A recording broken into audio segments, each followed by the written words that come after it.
Hello दोस्तों, नमस्कार दोस्तों। हमारे यूट्यूब चैनल पर आप सभी का स्वागत है। अगर आपने भी सीटेट यूपीटेट का फॉर्म भरा है तो आपके लिए यह वीडियो बहुत ही मोस्ट इम्पॉर्टेंट हो सकती है। तो आज का जो प्रैक्टिस सेट है वह हमारा टीचिंग एप्टीट्यूड से संबंधित है। यह 30 नंबर का क्वेश्चन होता है। यह आपको बहुत ही अच्छे मार्क्स दिलवाता है, तो इसलिए आप लोग इस पेपर को सॉल्व करें। और इसमें 50 क्वेश्चन लिए हैं जिसमें से आपको 30 करके दिखाने हैं। तो चलिए देर ना करते हुए शुरू कर लेते हैं। वीडियो को आप लास्ट तक देखिएगा। मनोवैज्ञानिक प्रकृति के उत्तम परीक्षण का लक्षण है रटने की कला पर आधारित, विश्वसनीयता, कीमत की दृष्टि से सस्ता, अनुमान लगाने की शक्ति पर आधारित। तो मनोवैज्ञानिक प्रकृति के उत्तम परीक्षण का लक्षण है विश्वसनीयता। ऑप्शन बी आपका बिल्कुल सही आंसर हो जाएगा। कौन सा ऑप्शन? ऑप्शन बी आपका सही आंसर हो जाएगा। किसी छात्र द्वारा दिए गए प्रश्न के गलत उत्तर के उपचार का सबसे अधिक अच्छा तरीका कौन सा है? तो सबसे अधिक अच्छा तरीका जो है वह व्याख्या कर सही उत्तर बता देना। ऑप्शन ए आपका बिल्कुल सही आंसर हो जाएगा। समय सारणी बनाते समय निम्नलिखित में से किसका ध्यान सबसे अधिक रखना चाहिए? ऑप्शन है न्याय का सिद्धांत, थकान की घटना का सिद्धांत, विविधता का सिद्धांत, लचीलापन का सिद्धांत। तो समय सारणी बनाते समय निम्नलिखित में से थकान की घटना का सिद्धांत जो है सबसे अधिक ध्यान रखना चाहिए इस चीज़ का कि बच्चे को थकान ना हो, इसलिए ऑप्शन बी जो है सही आंसर हो जाएगा। अगला क्वेश्चन है, आपकी कक्षा के कुछ छात्र परीक्षा में अनुचित साधन का प्रयोग करना चाहते हैं, आपको क्या करना चाहिए? आपको प्रधानाचार्य से उनकी रिपोर्ट करनी चाहिए, नहीं करना है ऐसा। आपको चुप रहना, चुप भी नहीं रहना है। आपको उनकी सहायता करनी चाहिए, बिल्कुल सहायता नहीं करनी चाहिए। तो आपको यह प्रयास करना चाहिए कि वह परीक्षा में अनुचित साधनों का प्रयोग ना करें, यानी खुद से प्रयास करो, ना कि आप प्रिंसिपल्स को कहें या चुप रहें, ऐसा कुछ नहीं करना है। इसलिए इसका जो सटीक और राइट आंसर हो जाएगा वह ऑप्शन डी हो जाएगा। आपकी कक्षा का एक छात्र कुछ छात्राओं के साथ दुर्व्यवहार करता है, बताइए आप क्या करेंगे? आप उससे सहानुभूतिपूर्वक बात करेंगे तथा उससे भविष्य में ऐसी चेष्टा न करने के लिए कहेंगे। आप उसके माता पिता के पास लिखकर भेजेंगे, आप प्रधानाचार्य से उसकी शिकायत करेंगे, या आप कुछ नहीं कहेंगे? तो इसका जो राइट आंसर हो जाएगा, आप उससे सहानुभूति यानी बहुत ही प्रेम भाव से उससे बात करेंगे तथा उससे भविष्य में ऐसी चेष्टा न करने के लिए उसे कहेंगे। ऑप्शन ए बिल्कुल सही आंसर हो जाएगा। एक बालक कक्षा में देर से आता है, आप उसके साथ क्या व्यवहार करेंगे, यानी कैसा व्यवहार करेंगे? आप उसकी घटनाओं को जानने का प्रयास करेंगे, उसे कक्षा से बाहर खड़ा करेंगे, उसे आप कक्षा में प्रवेश करने देंगे, उसे आप कक्षा में बेंच पर खड़ा कर देंगे। तो अगर एक बालक कक्षा में देर से आता है तो आपको क्या करना होगा? आप उसकी कठिनाइयों यानी परेशानियों उसके बारे में आपको जानने का प्रयास करना होगा, यानी पूछना होगा कि क्या दिक्कत है, किस लिए देर आए हो, है ना? तो इसलिए आप उसकी कठिनाइयों को जानने का प्रयास करेंगे। ऑप्शन ए बिल्कुल सही आंसर हो जाएगा। एक अध्यापक प्रशिक्षित क्यों होना चाहिए? भय दूर करने के लिए, उसकी शिक्षण विधि को उन्नत करने के लिए, ज्ञानवर्धन के लिए, या विद्यार्थियों के किसी भी प्रश्न का उत्तर देने योग्य होने के लिए? तो एक अध्यापक प्रशिक्षित क्यों होना चाहिए? क्योंकि उसकी शिक्षण विधि को उन्नत करने के लिए। ऑप्शन बी सही आंसर हो जाएगा। आपकी राय में स्त्री शिक्षा को प्रोत्साहित करने का क्या परिणाम होगा? वह स्त्रियों को स्वतंत्र बना देगा, समाज प्रगति करेगा, वह स्त्रियों की वित्तीय सुधार में मतलब वित्तीय स्थिति में सुधार लाएगा, यह घरेलू कामकाज में रुकावट बनेगा। तो अगर स्त्री शिक्षा को प्रोत्साहित करने का परिणाम जो है वह होगा कि समाज प्रगति करेगा। ऑप्शन बी बिल्कुल सही आंसर हो जाएगा। अध्यापक का कौन सा सामाजिक गुण उसके सम्मान में वृद्धि करता है? कविता पाठ, सामुदायिक सेवा, विद्यार्थियों के शिविर का आयोजन, साहित्यिक रुचि।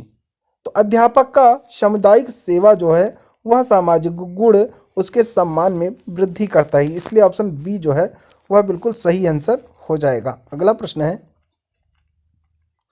कक्षा अध्यापक की मुख्य जिम्मेदारी क्या होती है? ऑप्शन है क्लास के विद्यार्थियों के स्वास्थ्य के बारे में सचेत रहना, विद्यार्थियों में अनुशासन बनाए रखना, विद्यार्थियों से फीस वसूल करना, क्लास के सभी विद्यार्थियों के रिकॉर्ड रखना। तो कक्षा अध्यापक की जो मुख्य जिम्मेदारी होती है वह है विद्यार्थियों में अनुशासन बनाए रखना। ऑप्शन बी बिल्कुल सही आंसर हो जाएगा। अगला प्रश्न है, अध्यापक को कब संतुष्ट महसूस करना चाहिए? जब वरिष्ठ अधिकारी उसकी प्रशंसा करे, जब उसका वेतन बढ़ा दिया जाए, जब उसके जीवन यापन का स्तर ऊंचा हो जाए, या जब उसके विद्यार्थी जीवन में सफल हो जाएं। तो अध्यापक को कब संतुष्ट महसूस होता है? जब महसूस होता है जब उसके विद्यार्थी जीवन में सफल हो जाएं। यानी कोई भी टीचर बहुत ही प्रसन्न होगा जब उसके विद्यार्थी कोई अच्छी ऊंचाइयों पर पहुँचें, अच्छी जॉब लेकर के आए, अच्छे अच्छे काम करें, तो उनको तभी जो है संतुष्ट महसूस होता है। यदि छात्रों को परीक्षा समाप्त होने के तत्काल बाद उन्हें अंकों की जानकारी प्रदान की जाए तो इससे लाभ होगा। छात्रों की प्रेरणाओं को पुनर्बलन प्रदान करने में, दुर्बल छात्रों को डांटने फटकारने में, उत्तम छात्रों को प्रोत्साहन प्रदान करने में, या छात्रों की व्याकुलता शांत करने में।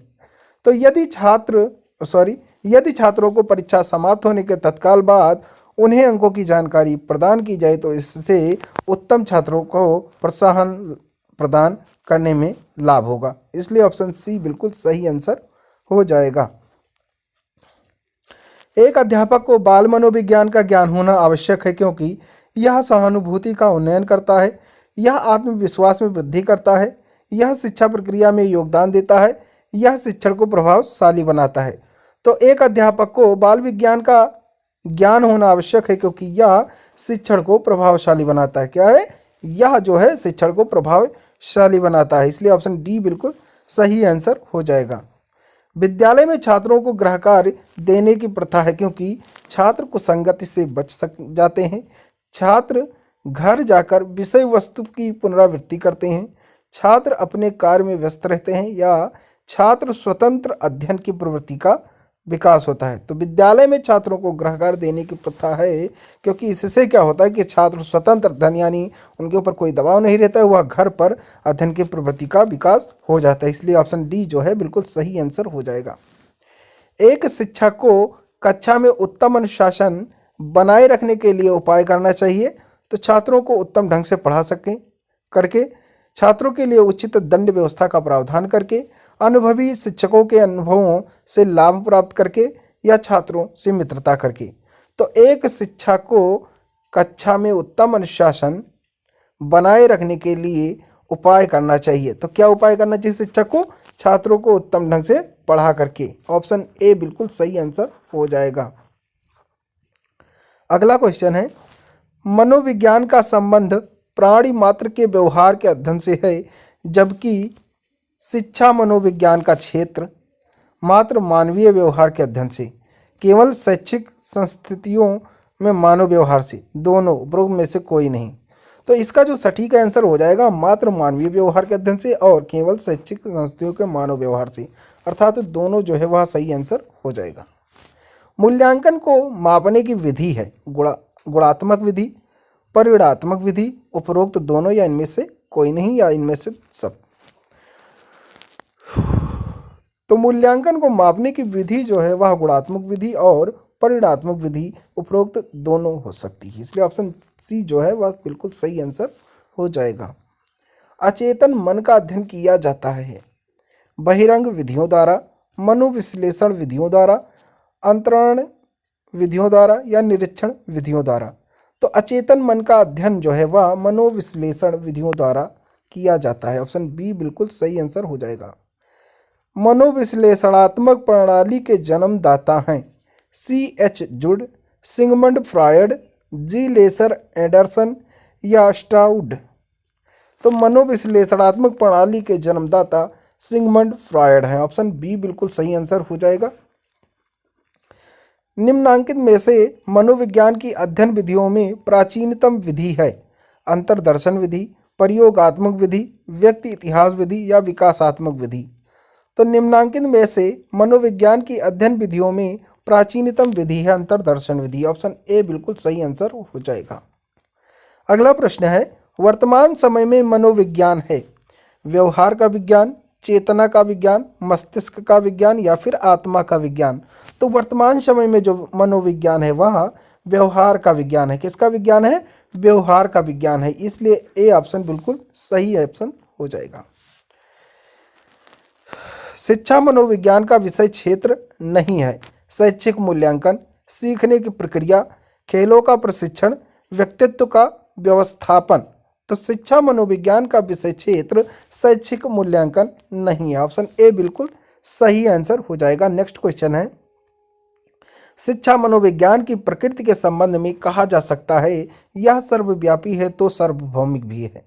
इसमें लचीलापन नहीं है, अति संकुचित है, या इसमें व्यापकता नहीं है। तो शिक्षा मनोविज्ञान की प्रकृति के संबंध में कहा जा सकता है कि यह सर्वव्यापी है तो सार्वभौमिक भी है। ऑप्शन ए बिल्कुल सही आंसर हो जाएगा। नेक्स्ट है, मनोविज्ञान के अंतर्गत संसार के अन्य सभी प्राणियों का अध्ययन किया जाता है। सही बात है। मानव का अध्ययन किया जाता है, मनोविज्ञान के अंदर मानव का भी अध्ययन किया जाता है, बिल्कुल सही है। जीव जंतुओं का अध्ययन किया जाता है, बिल्कुल सही है। अर्थात जो मनोविज्ञान के अंतर्गत इन सभी जो उपरोक्त हैं वह सभी जो है अध्ययन किए जाते हैं, इसलिए ऑप्शन डी बिल्कुल सही आंसर हो जाएगा। शिक्षा मनोविज्ञान अध्ययन का उद्देश्य है छात्र की योग्यता एवं क्षमताओं को ध्यान में रखना, विद्यार्थियों द्वारा किसी बात के सीखे जाने को प्रभावित करना, शिक्षा के उद्देश्यों की पूर्ति में सहायक न होना, उपरोक्त में से कोई नहीं। तो शिक्षा मनोविज्ञान अध्ययन का उद्देश्य है विद्यार्थियों द्वारा किसी बात के सीखे जाने को प्रभावित करना। ऑप्शन बी बिल्कुल सही आंसर हो जाएगा। मनोविज्ञान शिक्षा के क्षेत्र में सहायता देता है तथा स्पष्ट करता है शिक्षा के उद्देश्यों की संभावना, शिक्षा के आदर्शों का निर्माण कैसे किया जाए, शिक्षा के किन उद्देश्यों का निर्धारण करें, शिक्षा के उद्देश्यों का निर्धारण कैसे करें। तो मनोविज्ञान शिक्षा के क्षेत्र में सहायता देता है तथा स्पष्ट करता है कि शिक्षा के उद्देश्यों की संभावना क्या है। ऑप्शन ए बिल्कुल सही आंसर हो जाएगा। अगला क्वेश्चन है, शिक्षक को शिक्षा मनोविज्ञान से जुड़े निम्न में से किसके अध्ययन की प्रत्यक्ष आवश्यकता नहीं है। व्यक्तिगत विभिन्नताओं की समझ, बाल व्यवहार का अध्ययन, शारीरिक सुडौलता, या अनुशासन व कक्षा व्यवस्था। तो शिक्षक को शिक्षा मनोविज्ञान से जुड़े निम्न में से शारीरिक सुडौलता का अध्ययन प्रत्यक्ष आवश्यकता नहीं है, क्योंकि शारीरिक सुडौलता का इसमें कोई रोल नहीं होता, इसलिए ऑप्शन सी बिल्कुल सही आंसर हो जाएगा। शिक्षा किसी निश्चित स्थान पर प्रदान की जाती है, यह कथन शिक्षा के किस अर्थ में प्रयुक्त होता है। शिक्षा का वास्तविक अर्थ, शिक्षा का संकुचित अर्थ, शिक्षा का विस्तृत अर्थ, या उपरोक्त में से कोई नहीं। तो शिक्षा किसी निश्चित स्थान पर प्रदान की जाती है, यह कथन शिक्षा का संकुचित अर्थ में प्रयुक्त होता है। ऑप्शन बी बिल्कुल सही आंसर हो जाएगा। किसी बालक की समस्या के कारणों को ढूंढने में निम्नलिखित में से सबसे कम उपयोगी मनोवैज्ञानिक विधि है। निरीक्षण, प्रयोगात्मक, व्यक्ति इतिहास, या फिर परीक्षण। तो किसी बालक की समस्या के कारणों को ढूंढने में परीक्षण सबसे कम उपयोगी मनोवैज्ञानिक विधि है। ऑप्शन डी बिल्कुल सही आंसर हो जाएगा। अगला क्वेश्चन है, शिक्षा मनोविज्ञान मनोविज्ञान का एक अंग है, मनोविज्ञान का अंग नहीं है, शिक्षा का एक अंग है, या उपरोक्त में से कोई नहीं। तो जो शिक्षा मनोविज्ञान है वह मनोविज्ञान का एक अंग है। आप क्वेश्चन ऑप्शन देखते ही आप टिक कर लेंगे, आप बड़े आसानी के साथ में।